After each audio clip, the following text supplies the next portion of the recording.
Em 1930, o Brasil virou de ponta cabeça. Uma estrutura de poder que parecia inabalável, a chamada Primeira República, simplesmente desmoronou em questão de semanas. E isso abriu as portas para um Brasil completamente novo. Vamos entender juntos como tudo isso aconteceu? Essa é a grande questão, né? Como é que pode um sistema que durou 40 anos, baseado em acordos de elite, no poder do café, de repente, implodir? A resposta, a gente vai ver, é uma mistura explosiva de militares insatisfeitos, uma crise econômica mundial e, claro, uma boa dose de traição política. Para a gente entender essa história direitinho, nosso caminho vai ser este aqui. Primeiro, vamos mergulhar na República do Café com Leite. Depois, vamos ver a faísca da revolta dos oficiais. Em seguida, a formação da tempestade perfeita que varreu tudo. Aí, a gente chega na Revolução de 1930 em si. E, por fim, vamos analisar o legado e as enormes contradições que ela nos deixou. Ok, vamos começar pelo começo, entendendo como funcionava o poder no Brasil naquela época. Por fora, parecia uma república democrática, mas, por dentro, a história era bem diferente. A base de tudo era a famosa política do café com leite. Pensa assim, era como um grande acordo de sócios entre os dois estados mais ricos e poderosos. São Paulo, o gigante do café, e Minas Gerais, a potência do agronegócio leiteiro. Eles basicamente combinavam o jogo. Uma vez o presidente é paulista, na outra é mineiro. Simples para eles, mas totalmente excludente para o resto do país, né? E como é que esse acordo lá em cima se garantia na prática, lá na ponta? Com o coronelismo. Longe das capitais, o poder de verdade estava na mão dos coronéis, os grandes fazendeiros que mandavam em tudo e em todos. E o tal do voto de cabresto não é força de expressão, não. As pessoas eram literalmente levadas para votar em quem o coronel mandasse. Eleição, nesse contexto, era só um teatro. Só que esse sistema começou a mostrar rachaduras.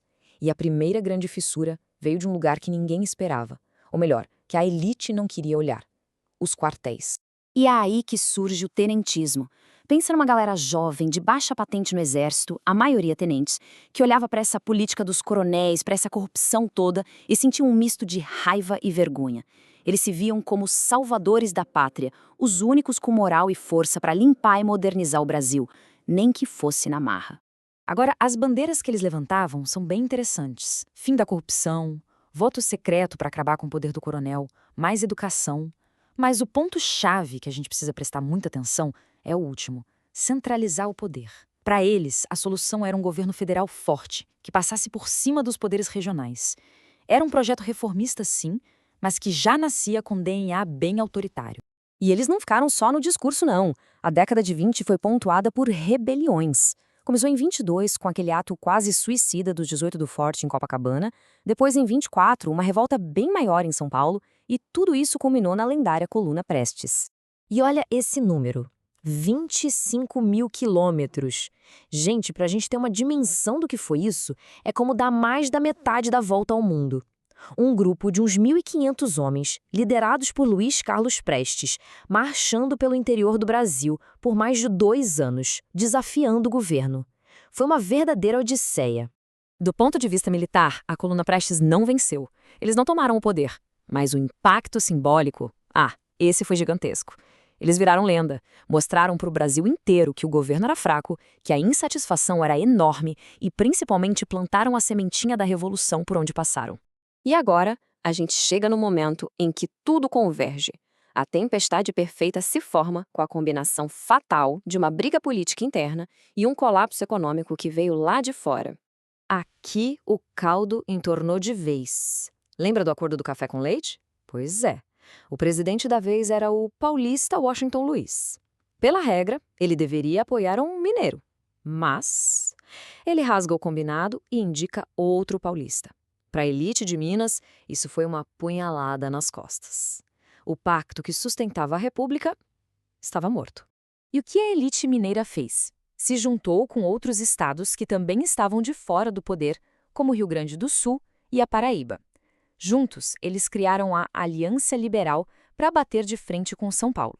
E para liderar essa chapa, eles escolheram um político gaúcho muito esperto, chamado Getúlio Vargas. Enquanto os políticos brigavam aqui, o mundo desabava lá fora. A quebra da Bolsa de Nova York em 1929 foi um tsunami que atingiu o Brasil em cheio. Os Estados Unidos, nosso principal comprador de café, pararam de comprar. O preço do café, a base da nossa economia, foi para o chão. E com ele, o poder dos cafeicultores de São Paulo começou a ruir. Com o acordo político rompido e a economia em frangalhos, o palco estava montado para o ato final. Faltava só a faísca para incendiar o país. A eleição de 1930 aconteceu e, como era de se esperar na base da fraude, o candidato de São Paulo, Júlio Prestes, venceu. Parecia fim de jogo para a Aliança Liberal. Mas aí acontece uma tragédia. O vice na chapa de Vargas, João Pessoa, é assassinado em Recife. O motivo era uma questão pessoal, nada a ver com a eleição. Mas isso não importou. Foi o pretexto perfeito. A oposição usou o assassinato como combustível, a comoção foi nacional e a revolução encontrou sua bandeira. E a partir daí, tudo acontece numa velocidade impressionante. No dia 3 de outubro, a revolução explode no sul e no nordeste. As tropas rebeldes, muitas lideradas pelos tenentes, começam a marchar em direção ao Rio de Janeiro. A cúpula militar na capital, vendo que o governo não se sustentava mais, resolve agir. Eles dão um golpe, tiram o presidente do poder e basicamente entregam o comando do país a Getúlio Vargas. E foi assim. O presidente eleito Júlio Prestes nem chegou a tomar posse.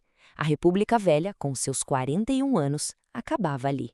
E começava um novo capítulo da nossa história, um período de 15 anos que seria dominado por uma única figura, Getúlio Vargas. Mas afinal, o que essa revolução significou? Foi uma ruptura para melhor? Para pior? Bom, a verdade é que o legado dela é muito mais complexo e cheio de contradições do que parece à primeira vista. E para entender essa complexidade, a gente precisa olhar para quem fez a revolução. Era uma aliança de grupos com interesses totalmente opostos. De um lado, os tenentes, com aquele ideal de modernizar o Brasil, centralizar o poder e acabar com a farra dos coronéis. Do outro lado, as elites que foram traídas, que não queriam acabar com o sistema oligárquico, só queriam tirar São Paulo da jogada e assumir o lugar deles. O resultado dessa aliança estranha foi um legado cheio de mais. A Revolução trouxe avanços, como o voto secreto e as primeiras leis trabalhistas na Constituição de 1934, que foram conquistas enormes. Mas a semente do autoritarismo plantada pelos tenentes estava lá. Eles eram reformadores, mas não eram democratas. Acreditavam que a modernização deveria ser imposta de cima para baixo. E aqui vem um dado que é, ao mesmo tempo, chocante e muito revelador.